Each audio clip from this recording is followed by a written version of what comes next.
I want to show you this video one more time of post-election demonstrations in San Diego. Drew Hanser sent us this video and says that on the third floor of this building was a white supremacist. While people were demonstrating on the ground, he was yelling white power and even throwing things at them on the third floor. Can you imagine this is happening in California? Joining me is Dr. Lauren Hallion from the University of Pittsburgh. Dr. Hallion, emotions are running high right now. Yeah, they absolutely are. A lot of people are very angry. A lot of people are very scared. A lot of people are feeling maybe empowered by some of what's happened. And I think on both sides, there's a lot of potential for anger, lashing out. And I think those are things that we need to be very mindful of as a country. I look at my Facebook feed, a lot of angry posts even still. Are there coping mechanisms during times like this that we can employ? Absolutely. So I think for a lot of people, the reaction to anger is often like, I want to punch a pillow, I want to scream. And that's called catharsis. And what we know is that surprisingly, that actually doesn't help at all.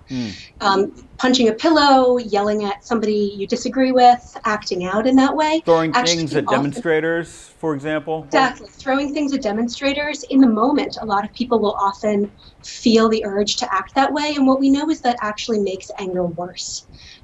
Instead, what seems to help is there are a few things you can do. One is acknowledging that you may feel very angry right now, and that's okay. You can feel angry, and I actually encourage my patients when they're having intense emotional experiences to practice sitting with them instead of trying to push them away or suppress them.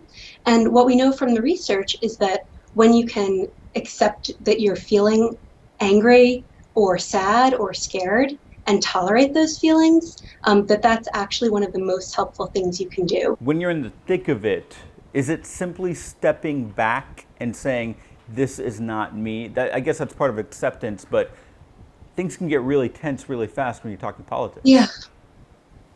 Yeah. When people try to be mindful, I think that can be really very helpful, but that's a lot to ask of a person in an emotional situation. And when a person can take a step back from their emotional experience and say, this isn't consistent with my values, this is not how I want to be acting in this moment, when they have that awareness, that's wonderful. When a person is not able to be aware of what they're experiencing and what they're doing, that's often the time that they're going to act in ways they're going to regret. I've heard people call it seeing red. They're seeing red. They don't even know what they're doing at that point. Sure. Yeah. So let's turn the tables, because I've also seen a lot of people, mostly Trump supporters, that are just in disbelief of how people are acting. Why are they so angry? I can't believe it. What do you say to those people? I say that emotional experiences are valid.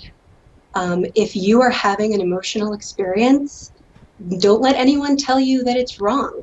And don't tell anyone else that their emotional experience is wrong. That's the way to foster talk and communication, because really that's what's going to help both sides see the other's vantage point. I agree.